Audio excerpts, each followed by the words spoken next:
Hi friends, welcome to Preethi cooking channel. ఈరోజు మనం బెల్లంతో గులాబ్ జామ్ చాలా టేస్టీగా ఎలా తయారు చేసుకోవాలో చూద్దాం.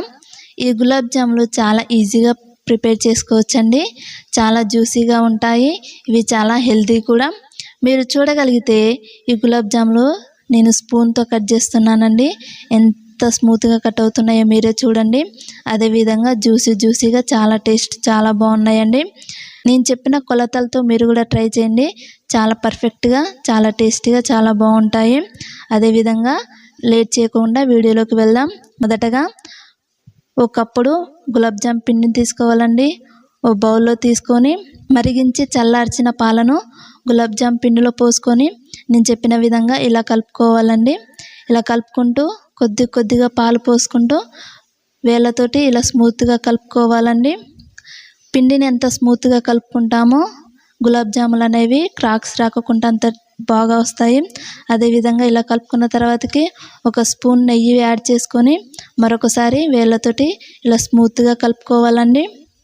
ఇలా పిండిని మొత్తంగా ఇలా కలుపుకోవాలండి. ఇలా కలుపుకున్న తర్వాతకి చెయ్యికి నెయ్యి రాసుకొని గులాబ్ జాములు అనేవి కొంచెంగా పిండి తీసుకొని ఇలా నొక్కి పట్టి రౌండ్గా ఇలా చేసుకోవాలండి. జాములన్నీ ఈ విధంగా చేశానండి. గుండ్రంగా ఎలాంటి క్రాక్స్ లేకుండా ఇలా వచ్చాయి. ఈ గులాబ్ జాములు పక్కన పెట్టుకొని గ్యాస్ ఆన్ చేసుకొని ఒక కప్పున్నర బెల్లాన్ని తీసుకోవాలండి. ఓ కప్పున్నర వాటర్ని యాడ్ చేసుకోవాలండి. ఇలా వాటర్ని యాడ్ చేసుకున్న తర్వాతకి 15 మినిట్స్ మీడియం ఫ్లేమ్లో ఉంచుకోవాలండి. పాకాన్ని ఇలా మరిగించుకోవాలి. తర్వాతకి 5 యాలకులను దంచి పెట్టుకున్నానండి. ఆ పాకంలో వేసుకోవాలి. వేసుకున్న తర్వాతకి ఇలా కలుపుకోవాలండి. ఇలా ఉండలేకుండా మంచిగా ఇలా కలుపుకున్న తర్వాతకి చెయ్యికి ఇలా కొంచెం స్టిక్కీగా వస్తే చాలండి. గ్యాస్ ఆఫ్ చేసుకోవాలి. గ్యాస్ ఆఫ్ చేసుకున్న తర్వాతకి గ్యాస్ ఆన్ చేసుకొని ఆయిల్ పెట్టుకోవాలండి.